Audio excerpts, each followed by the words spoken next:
Hello student, good morning. Studying the past, chapter 8।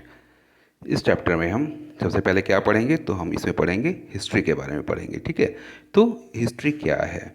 तो history is the study of change over time and progress from the past to the present world. It means कि किस तरह से बदलाव आ रहे हैं हमारे पास्ट में, क्या क्या बदलाव हुए, उन सारी चीज़ों के बारे में हम एक सिस्टमिक डिस्क्रिप्शन पढ़ते हैं हिस्ट्री के अंदर। ठीक है, it is based on a fact and not on imagination. ये जो हिस्ट्री है ये एक फैक्ट के ऊपर है, कोई इमेजिनेशन नहीं है, कोई कल्पना नहीं है। It help us to learn about the great people, culture, art and architecture of earlier time. इससे हमें ये जानकारी मिलती है कि भाई किस तरह के लोग हुए, उनका कल्चर क्या था, आर्किटेक्चर क्या था, अर्लियर टाइम में ये लोग किस तरह से जीवन व्यतीत करते थे। इससे हमें हिस्ट्री हमें मोटिवेट करती है कि भाई आज का जो प्रेजेंट वर्ल्ड है वो बेटर है रहने के लिए।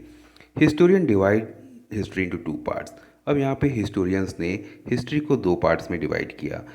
कौन कौन से पार्ट में भाई? तो historian divide history into two part, pre history और हिस्ट्री। ठीक है, तो a pre history refers to that period. Pre history उस पीरियड को रेफर करता है जब art of writing was unknown. उस समय लोग जो थे लिखना नहीं जानते थे, या लिखना जानते भी थे, मान लो उनकी जो चित्र के माध्यम से अपने एक्सप्रेशन व्यक्त करते थे, तो उन सारी चीज़ों को अभी तक पढ़ा नहीं जा सका है कि भाई उन्होंने क्या लिखा था। तो क्या है, उसका हमारे पास कोई रिटन रिकॉर्ड नहीं है। ठीक है, our information about pre history depend upon the remains of tool. अब हमारा जो प्री हिस्ट्री के बारे में जो इन्फॉर्मेशन है वो किस चीज़ के ऊपर डिपेंड करता है? तो वो हमारा डिपेंड करता है कि उस समय जो है किस तरह के लोग किस तरह का टूल्स यूज़ करते थे, bones, potteries, weapons that have been excavated.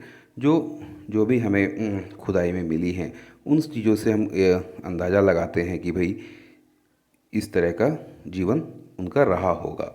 We learn about the age of artifact through carbon dating. अब ये वस्तु जो है कितने वर्षों पुरानी है, तो इसका हम अंदाज किससे लगाते हैं? तो ये कार्बन डेटिंग के माध्यम से अंदाज लगाया जाता है। कार्बन डेटिंग क्या है? तो कार्बन डेटिंग इट मीन्स कि उसमें ये पता लगाया जाता है कि भाई वो ये जो कोई जो भी सामान है वो कितने वर्ष पुरानी है। कार्बन डेटिंग के माध्यम से ये पता लगाया जाता है। और history, history refers to the period after the invention of writing. और हिस्ट्री उस पीरियड को रेफर करता है जब राइटिंग का इन्वेंशन हो गया था। The written records, dates, names of a place and people may be on a bhojpatras, palm leaves और pillars are source of information.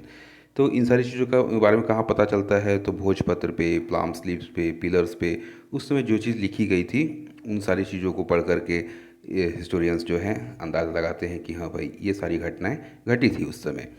History is generally categorised into three periods. अब history को तीन periods में categorise किया गया है। कौन कौन से पीरियड में? तो एंशियंट, मेडिवल एंड मॉडर्न। इन तीन पीरियड्स में इसको कैटेगराइज किया गया है हिस्ट्री को।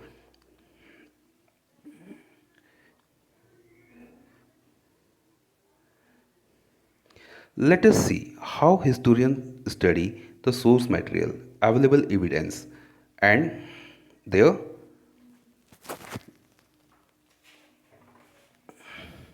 drawings. Conclusion: the source materials can be divided into two categories. अब इन source material भाई कैसे पता चला इस source material क्या है? तो इन source material को दो categories में divide किया गया। एक तो archaeological source material और दूसरा क्या है? तो वो है literary source material। तो सबसे पहले हम archaeological source material के बारे में पढ़ते हैं। Some materials of the past are buried deep under the earth.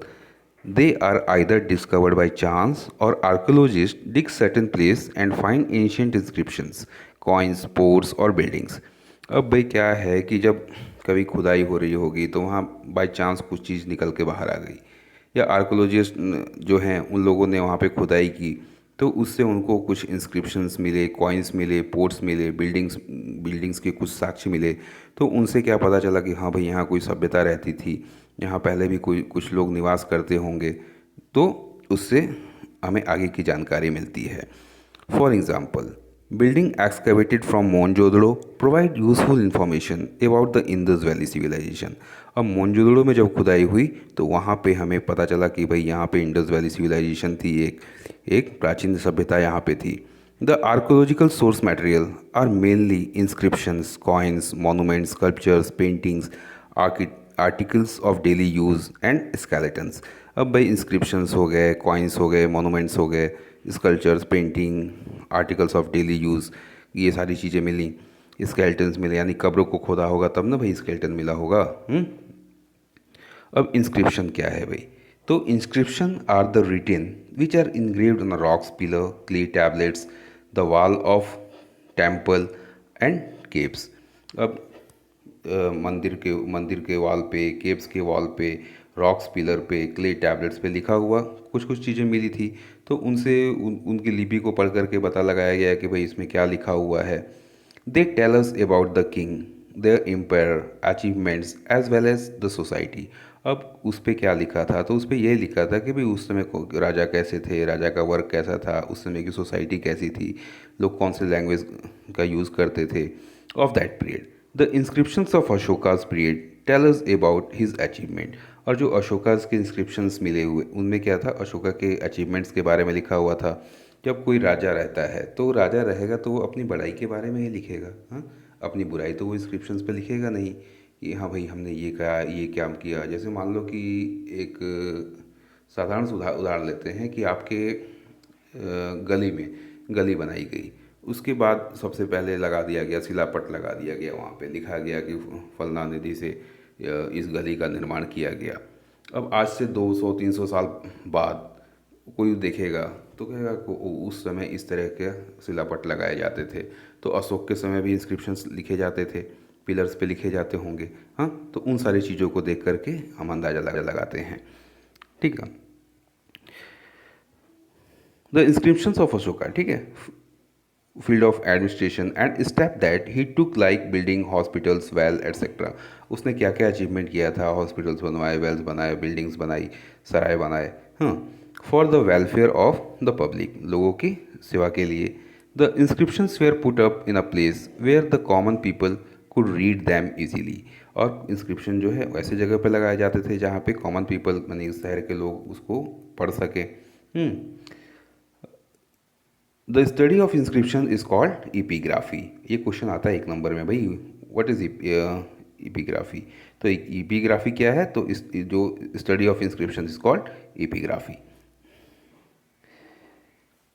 In earlier times, coins were made up of different materials like lead, copper, bronze, iron, silver, gold and even leather.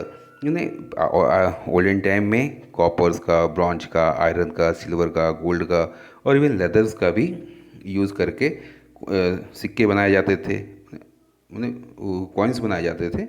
They give us useful information about the art, religion, rulers, the use of different metals and the level of development of technology.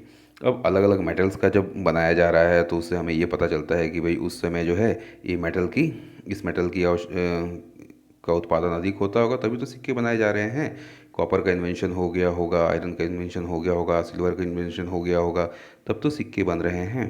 तो उस समय technology किस तरह से develop कर रही थी, इससे हमको ये पता चलता है. इवन कि लेदर के भी सिक्के बोल रहे हैं कि बनाए गए थे.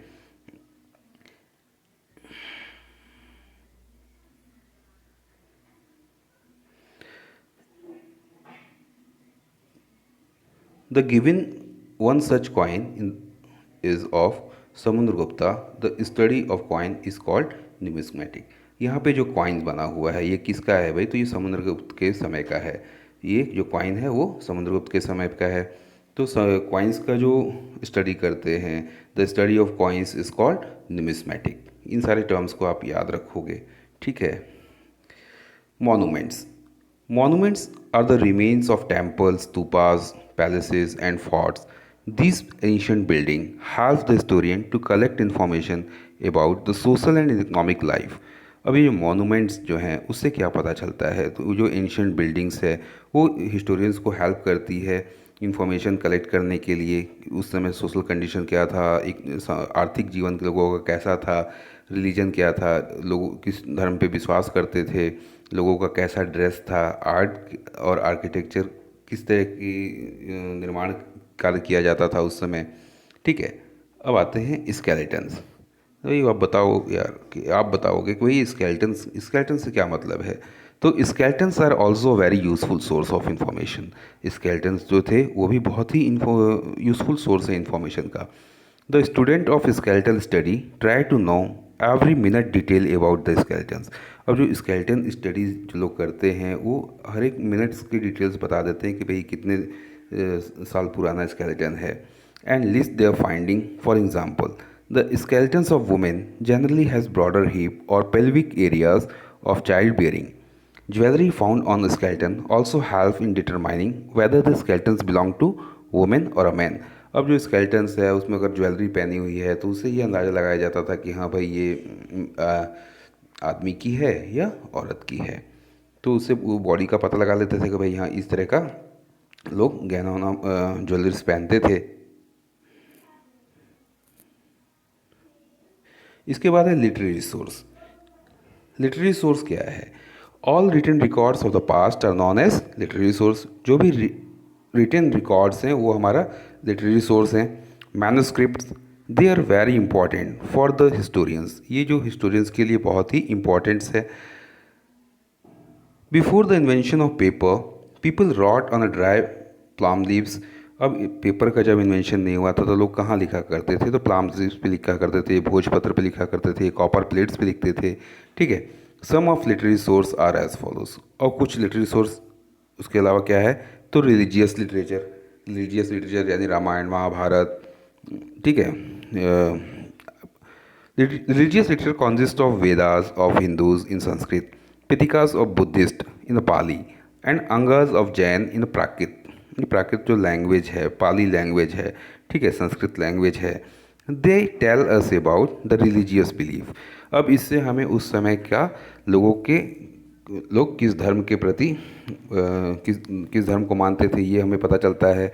Society, customs and traditions of that time, उस समय के समाज के बारे में पता चलता है हमें। The Puranas and the epics like Ramayana Mahabharata also provide useful information of that period. अब रामायण महाभारत जो है वो भी हमें उस समय के यूजफुल इंफॉर्मेशन प्रोवाइड करता है। और नॉन रिलीजियस लिटरेचर क्या है? तो consist of prose, play, poetry, grammar as well as the writing of Kautilya Arthashastra. Arthashastra किसने लिखा? तो अर्थशास्त्र कौटिल्य ने लिखा। Abhijnana Shakuntalam written by Kalidasa. ठीक है। The secular literature through light on the life of the people of that period, the accounts of event by foreign pilgrims and travellers like Fahien Chinese and ambassador like Megasthenes Greek who visit India in earlier time are also important source of information about Indian history and culture। अब secular literature क्या है? तो उस समय मान लो कि बहुत सारे पिलग्रिम्स भी आते होंगे हमारे यहाँ, यात्री आते थे, विदेशी यात्री आते थे, उनके द्वारा जो पुस्तक लिखी गई, उनके द्वारा जो अपने यात्रा का वृत्तांत लिखा गया, उन सारी चीज़ों से भी हमें बहुत ही इंफॉर्मेशंस निकल के आती हैं उस समय की सोसाइटी के बारे में। और historical literature, historical literature consist of autobiography of ancient rulers and biographical sketch like Harshacharita. The various source of history provide knowledge about marvels of the past and inscription us to march forward to achieve a great height। अब उस समय का जो भी inscriptions था, जो भी written records थे, उससे हमें उस समय के जीवन के बारे में पता चलता है। Thanks for watching.